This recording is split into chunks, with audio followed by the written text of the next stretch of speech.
Hi, folks. I'm back from my presentation in Madrid, Spain on teaching with AI, developing problem solvers for a changing world at the Architecture, Media, Politics, and Society, that's AMPS, conference. So you probably noticed that Rikko Smart couldn't be with us today. So you're just left with me, and we'll just hope I push the right buttons at the right time. So if Rikko were here, he would say something like, well, how did it go, right? And I would say, honestly, I think it really went well. But after seeing so much art in Spain, I have some exciting news. I've decided to become a famous artist. The good news is I don't actually have to learn how to paint. Apparently, I just type, create an emotionally profound masterpiece in the style of Picasso after 3 cups of coffee while vacationing in Minnesota. And after 20 seconds, boom, I'm an artist. And I'm sure Rikko would have something to say about that. And I'd come back and go, well, I'm thinking of opening my own gallery. Of course, every painting will be called Untitled Number 47.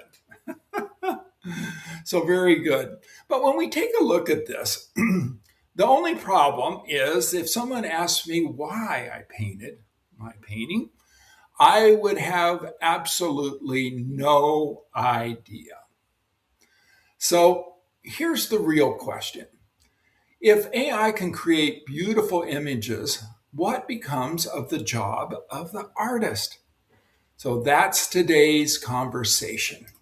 So let's go ahead and get this show on the road.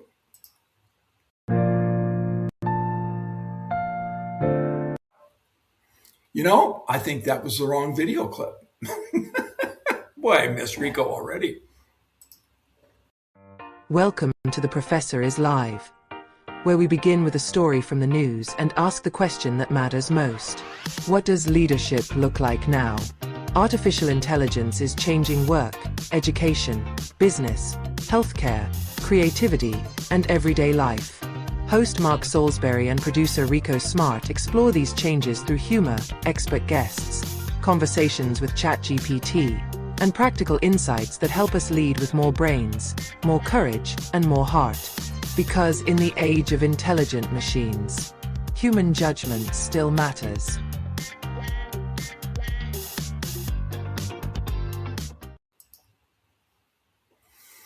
Okay, that's our intro. So welcome officially to The Professor is Live. This is episode 21. AI can paint? Now what? Artificial intelligence is now generating paintings, music, poetry, even sculptures. Some AI-generated artwork is already sold for thousands of dollars. The BBC recently profiled Alva Daw, the world's first humanoid robot artist, raising a fantastic, or I should say fascinating question. If AI can create art, what exactly makes something art? But maybe there's an even bigger question. What should artists and leaders in the creative world do now? I don't have Rikko to edit that out. Okay, it's time for another educational film. And today's educational film explores what happens when artificial intelligence becomes, well, a little too honest.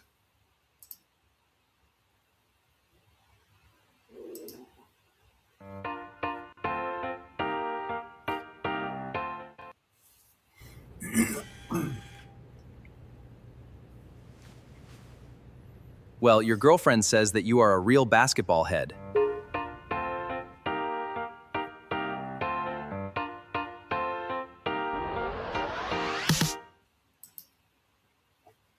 And you have it right there. Today's educational film.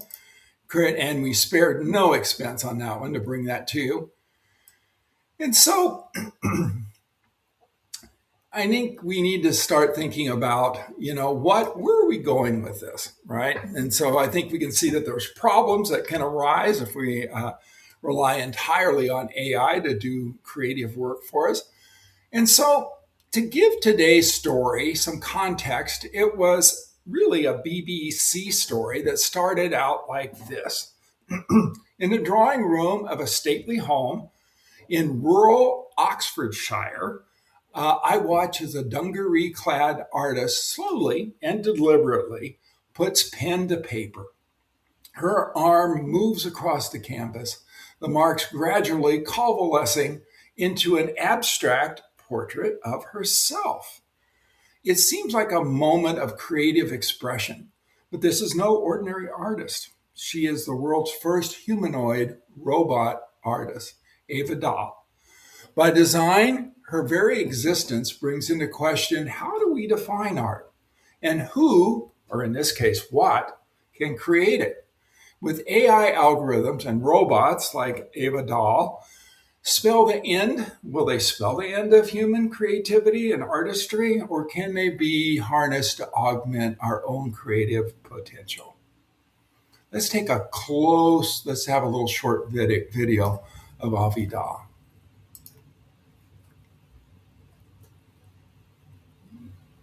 Yeah. See, this is what happens when I'm missing my producer, right? Everything's just kind of clunky, but we will get through this. And here's our little short video, Avi Dahl.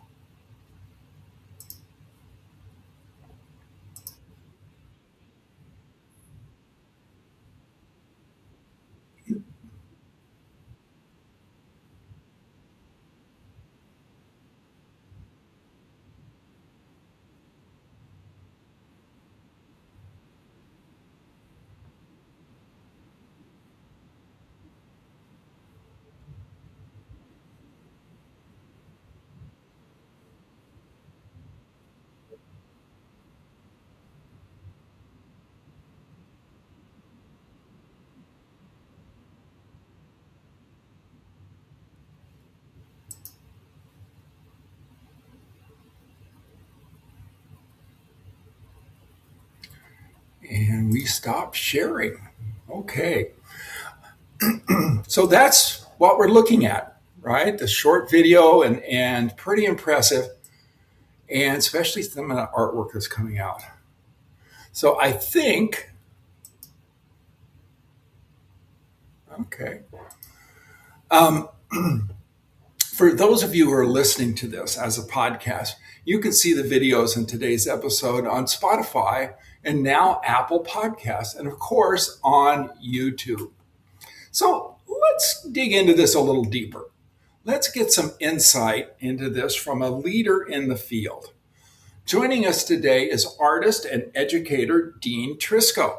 Dean has spent years helping students develop creativity while watching technology continue to reshape the world of art. So this is what Dean has to say.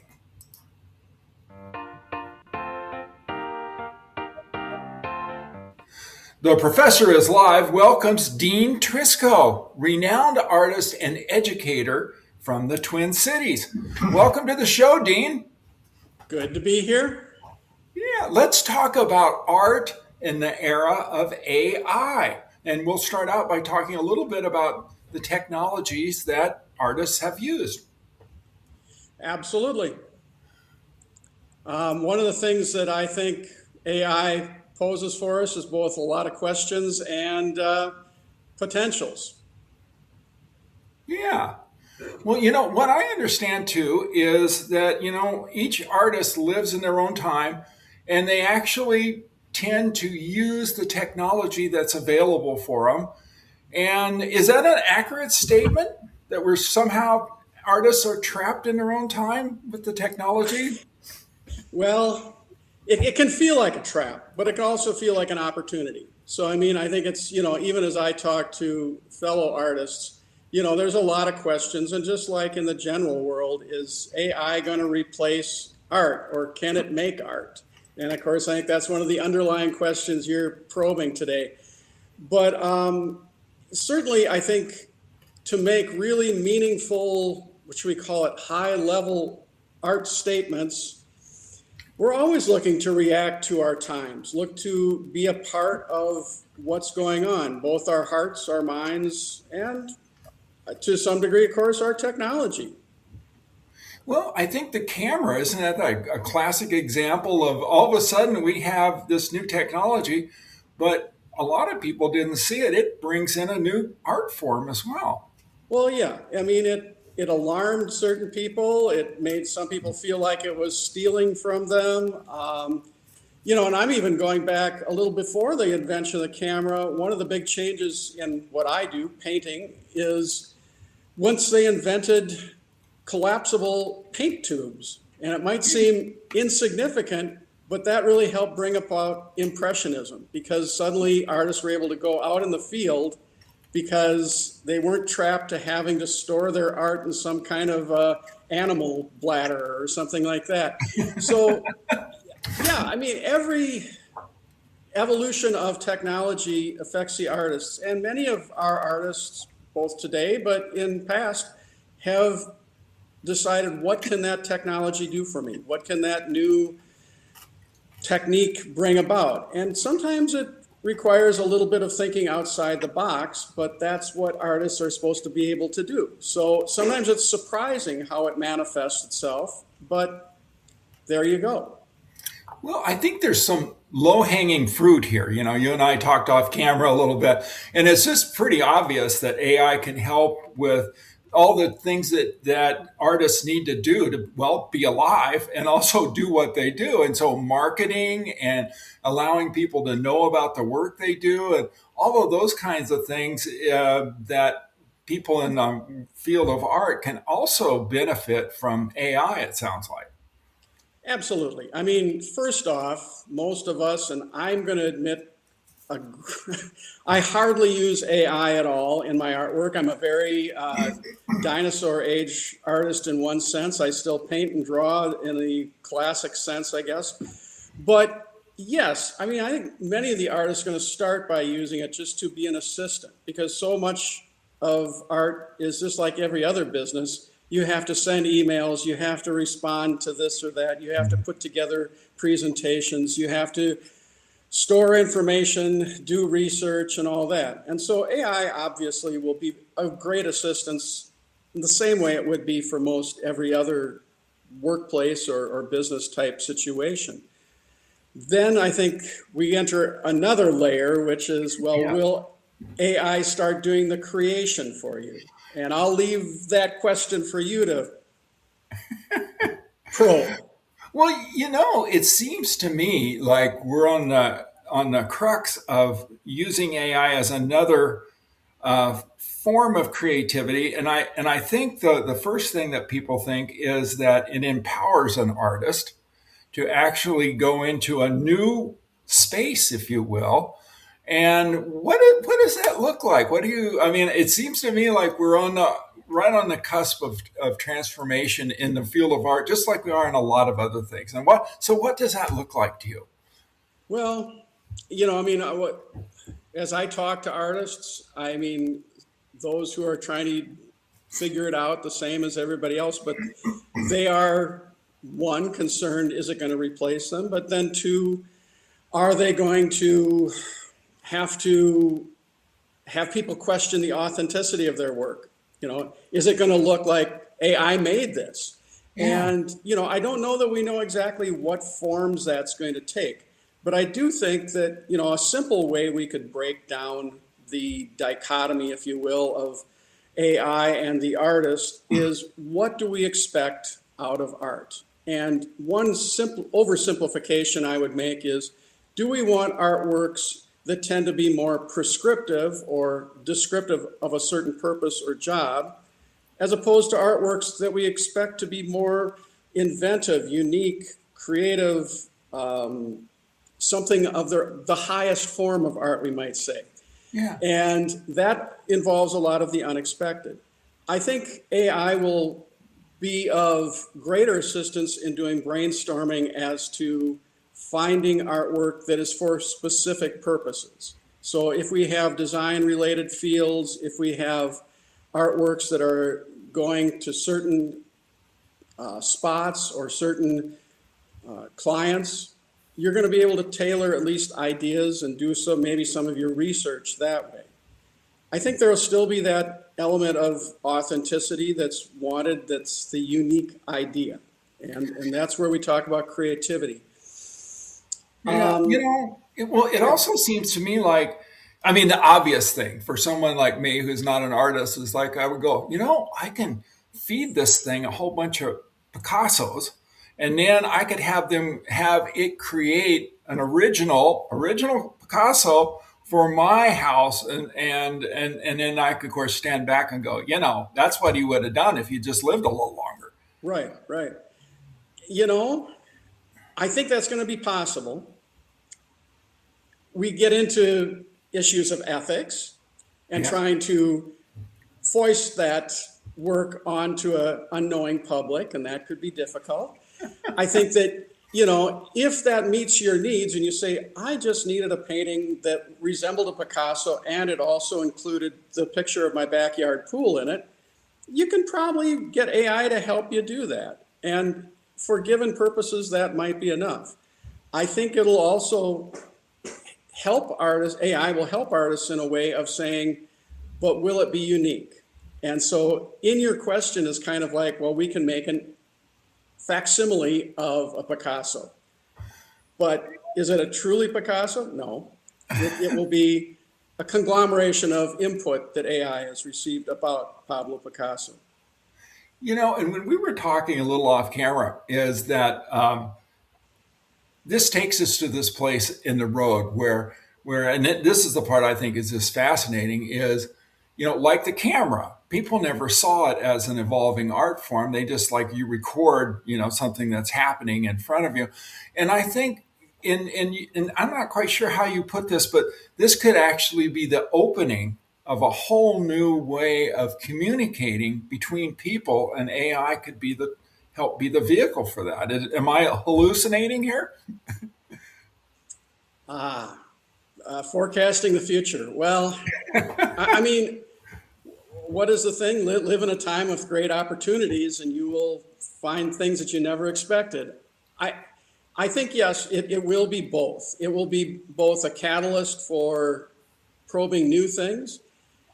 I think if we look back at history, there's also the converse situation where people will retrench more to hang on to the old technologies. Yeah. I know artists today that still want to paint with the methods and techniques that were used in the 1600s. Do they need to? No, but they've limited themselves to using only those tools and those techniques that they would have been doing there. Kind of like people that recreate events for historic purposes. And to those artists, that's a legitimate niche or a legitimate place to be. I think that, there's going to be a lot of artists, though, that look at it as an opportunity, like you said, and say, well, then what does this tool give me that I didn't have access to before? And then the last bit is, and how does that tool uniquely enable my creative thinking to then jump that into something nobody knew would happen? Very good.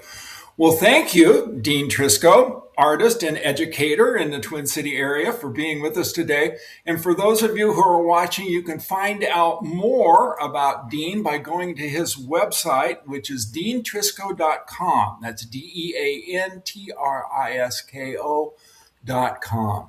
So thanks again, Dean, for being with us. Happy to do it.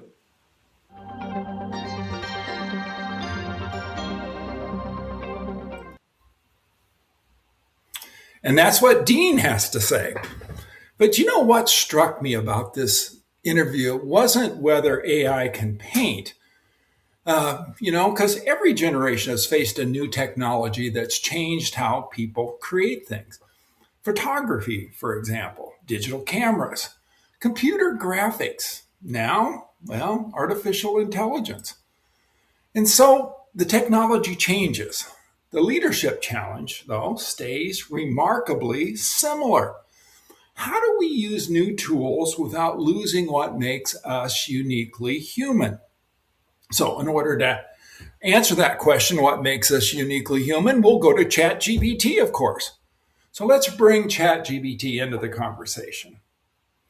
So what should artists do now? This is what we asked ChatGPT, and ChatGPT comes back with, history suggests that every major technological innovation changes artistic expression. Photography did not eliminate painting. Digital tools did not eliminate photography. Likewise, AI is unlikely to eliminate artists. So instead, artists who learn to use AI thoughtfully may discover entirely new ways to express ideas while preserving the uniquely human experiences that give its meaning. Leadership in the age of AI means embracing new tools while remaining authentic to one's own creative vision. Not bad for a computer program, don't you think, folks? So that's what ChatGPT has to say about this. All right. Usually, Rikko would have some kind of insightful comment at this point. So what we're going to do is we're just going to move on and talk a little bit about the leadership insight, right? In this case, we're talking about leadership in the field of art. And so I don't think today's episode was actually really about art. Teachers are asking this question. Doctors are also asking this question. Lawyers are asking this same question. Engineers are too. Artists are now asking it as well. We're all wondering if AI can do what I've always done, can do more of what I've always done. Well, what should I do now? So that's not a technology question. That's a leadership question. The best leaders don't simply resist change. They help people discover what becomes possible because of it. All right. So at this point right now is that Rikko would ask me, okay, what's your quote of the day? What's your quote? And today's quote comes from Henry Matisse. And his quote that we're taking from him is, creativity takes courage. So maybe in the age of AI, creativity still takes courage, but leadership takes even more. Okay, we want to thank Dean Trisko for joining us and helping us think through one of the most fascinating questions surrounding artificial intelligence. In every episode on The Professor is Alive, we begin with a story from the news. But the real story isn't artificial intelligence, it's leadership. How should we respond as AI changes our work, our schools, our organizations, and our lives? Because technology may change the tools we use, but leadership determines what we build with them. Thanks for joining us. We'll see you next time on The Professor is Live.